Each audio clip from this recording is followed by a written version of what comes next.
De volta aqui com o Gazeta Entrevista, falar de saúde agora. Está conosco aqui o doutor Odilson Silvestre, cardiologista.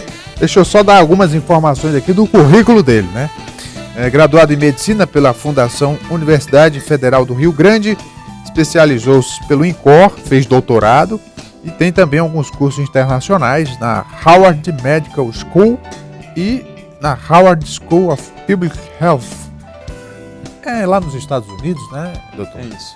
Então, o senhor entende muita coisa, sabe tudo do coração, como eu anunciei ainda há pouco. E aí, muita gente mandou pergunta aqui, tem mais de 50 perguntas aqui. Eu sinto que a dúvida principal da população é o seguinte, dos que mandaram perguntas. Hipertensão, problemas no coração, é sinônimo uma coisa da outra? Tem ligação? Vamos começar explicando isso. Tá certo, Rogério, obrigado pelo espaço e muito obrigado por essa pergunta que é importante. Nós vamos falar que problema de coração é o problema que mais mata no mundo todo e no Acre não é diferente. Cerca de 30% das mortes são por conta do coração. Portanto, são as doenças mais importantes, porque são as doenças que mais levam as pessoas aí na nossa família. A hipertensão é a principal causa de morte que existe no mundo também. É a famosa pressão alta, né? É a pressão alta. E o problema da pressão alta é que há uma elevação nos níveis de pressão na circulação.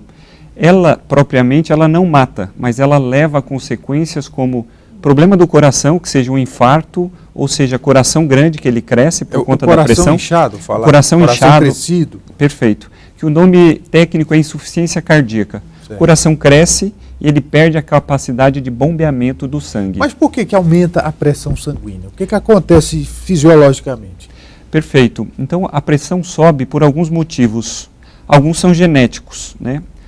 Algumas pessoas têm uma genética que predispõe a elevação do nível da pressão.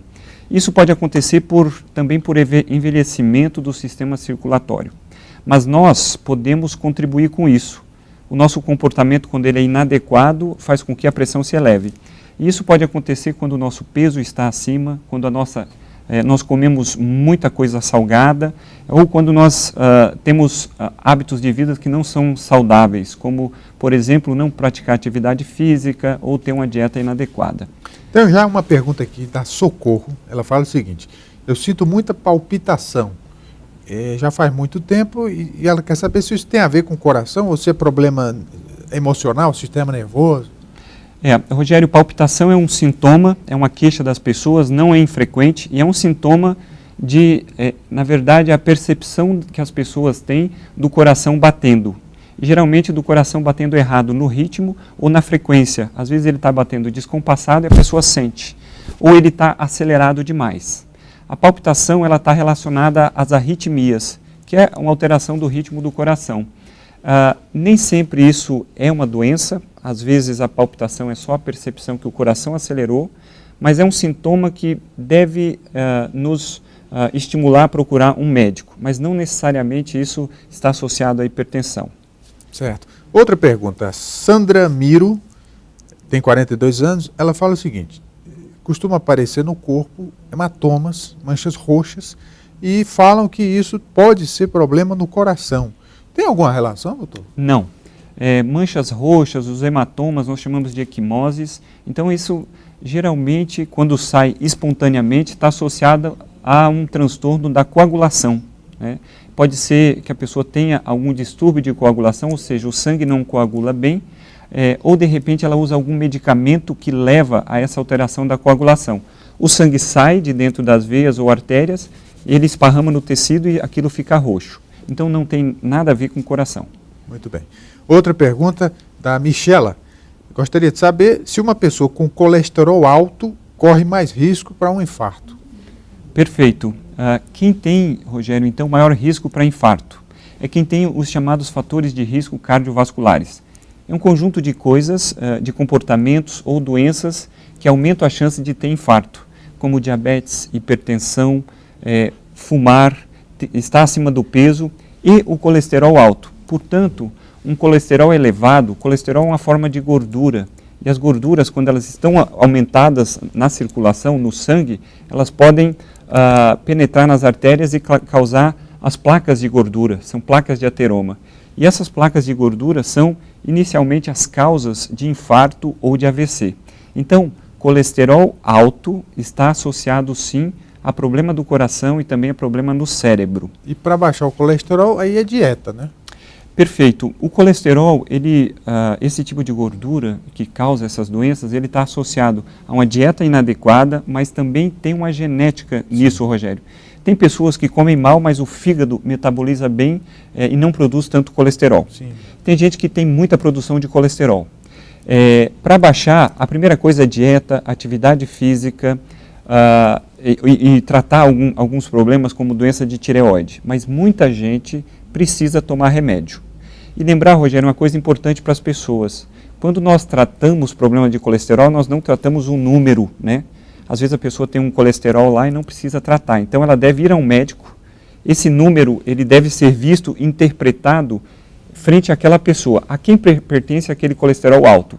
Então nós examinamos a pessoa e a partir daquilo nós concluímos se ela precisa ou não baixar o colesterol. Cada um tem um biótipo, né? Peculiaridades, enfim. Nós chamamos de risco. Na verdade é o seguinte, uma pessoa que seja jovem, 30 anos, tem hábito de vida bom e tem um colesterol um pouco alto, ela não precisa tratar. Agora, alguém que já tenha problema do coração, sempre vai precisar tomar remédio para colesterol, porque o remédio faz bem para o coração também, não simplesmente baixando o número do colesterol. Doutor, o senhor falou em atividade física, né? Tem gente que acha que isso é a solução para todos os problemas. Pode ajudar, mas não é assim. E até se for exagerada, pode prejudicar, né? Perfeito. Atividade física, Rogério, ela é um tratamento. A gente não deve dificultar. Nós, no passado, nós fomos... nós vivíamos fazendo atividade física. O estilo de vida mudou e nós damos poucos passos ao dia, né? De forma que, atualmente, o que se orienta é que as pessoas, sim, elas se movam, isso faz bem, mas para quem está parado, para que comece isso de forma gradativa, né? E talvez para aqueles que têm mais do que 40 anos de idade, que antes façam uma avaliação, porque fazer atividade física sem uma certa orientação e talvez exagerando na dose já de início, isso pode ser... pode causar algum dano. Tem outra pergunta aqui, do Ju Nascimento. Ela fala que dá um formigamento no dedo, vai passando para os outros dedos da mão, aumenta pelo braço, vai para o rosto. Tem a ver com o coração, doutor? Aí depende, Rogério, tem que ter uma interpretação e talvez o que nós chamamos de anamnese, uma entrevista, um exame físico, sim. Que é o trabalho do médico no dia a dia. Mas a queixa de formigamento que você falou no membro superior esquerdo pode estar relacionada a problema do coração se isso for relacionado a esforço físico, né? Mas isso pode ser um sinal. É importante que a pessoa que tem essa queixa e isso está causando algum incômodo, que ela vá até o médico da saúde primária, pode ser o médico do posto de saúde, da UBS, para uma melhor avaliação. Isso pode ser coração? Pode, tá? Como também pode ser apenas a pessoa estar respirando mais rápido e aí a questão de mudança nos gases pode dar um pouquinho de formigamento. Então pode não ser nada também. Bem, eu quero também aproveitar a sua presença aqui, doutor, para saber um pouco mais da sua vida profissional, porque o senhor hoje poderia estar em qualquer lugar do país e até fora do país exercendo sua profissão. No entanto, o senhor escolheu a Amazônia para pesquisar, para atender a população, falar dessa vocação de fazer a medicina pensando no bem da humanidade. Rogério, eu sou aqui de Brasileia, tá certo? Então eu saí daqui na minha adolescência para estudar no Sul. E eu escolhi medicina, depois cardiologia, porque gosto muito de emergência, das doenças cardiológicas e gosto de estudar isso. Depois que eu terminei a minha formação para atender assistencial, para atender as pessoas, eu percebi que tinha necessidade de estudar um pouco mais e fazer pesquisa, que eu também tenho muito apreço. Então, eu voltei, depois dos Estados Unidos, eu voltei para cá justamente para fazermos pesquisa aqui. E pesquisarmos doença cardiovascular no Acre, aproveitando essa situação que ela é única no mundo, né? Ou seja, doenças do coração na Amazônia. Nós estamos temos algumas linhas de pesquisa no nosso grupo de pesquisa na UFAC, onde nós pesquisamos diferentes temas, tá? Desde as enchentes da Amazônia, como isso impacta na morte das pessoas aqui, como isso impacta nos casos de infarto, e nós esperamos que com isso nós consigamos trazer informação para que as pessoas tenham benefício, para que a gente veja, olha, a doença que mais está acontecendo aqui são as doenças do coração e como nós podemos fornecer informação para o sistema de saúde, para a Secretaria de Saúde ou para os médicos, para que eles usem essas informações e isso seja, no final das contas, levado em benefício para as pessoas. O que nós temos aqui é uma carência muito grande de profissionais da área médica, né? Então, todo o esforço que se fizer nesse sentido é bem-vindo. Então, especialmente nessa área da cardiologia, como é que o senhor avalia, né, o nível do atendimento à população? É muito difícil, Rogério, falar, mas o Acre tem alguns pontos que são bem atendidos já, mas na área cardiológica talvez nós temos pontos a avançar, tá certo? Especialmente na parte de informação, talvez os profissionais, especialmente aqueles que estão no front, atendendo nas emergências e nas unidades de saúde, tenham que, de repente, nós temos que ajudá-los a fazer uma reciclagem, assim nós sempre melhorarmos o atendimento, tá? O atendimento básico, tratando aquelas doenças que são mais comuns e que causam mais estrago, como hipertensão, a pressão alta, o diabetes, o colesterol alterado, o cigarro, né? Então, no Brasil todo, eu acho que nós temos que avançar, no Acre também, eu acho que os profissionais de saúde têm esse papel. E a pesquisa, que é o que nós fazemos, ela é geradora de informação, né? Nós sabemos como está isso, do que as pessoas estão morrendo aqui e quais são os problemas que mais nos causam danos. E assim nós temos um diagnóstico e essa informação nos permite a tomar atitudes, decisões em políticas públicas que sejam mais eficazes. As pessoas vivam melhores e assim nós tenhamos menos gente morrendo. Doutor, eu quero encerrar com o senhor dando um conselho geral para que as pessoas possam cuidar melhor do seu coração e, quem sabe, até viver mais, né? Perfeito. Rogério, na cardiologia, eu sempre falo isso para os alunos, bem-vindos à aula, que é uma aula que salva vidas, que o cardiologista faz isso. Então, para as pessoas viverem mais, nós falamos de um estilo de vida saudável, que tenham um hábito saudável de alimentação, que comam menos sal, tá? Reduzir a quantidade de sal, controlem o peso. Para aqueles que não foram medir a pressão, uma vez por ano medir a pressão, quem tem diabetes que controle bem e faça uma medida de colesterol eventualmente.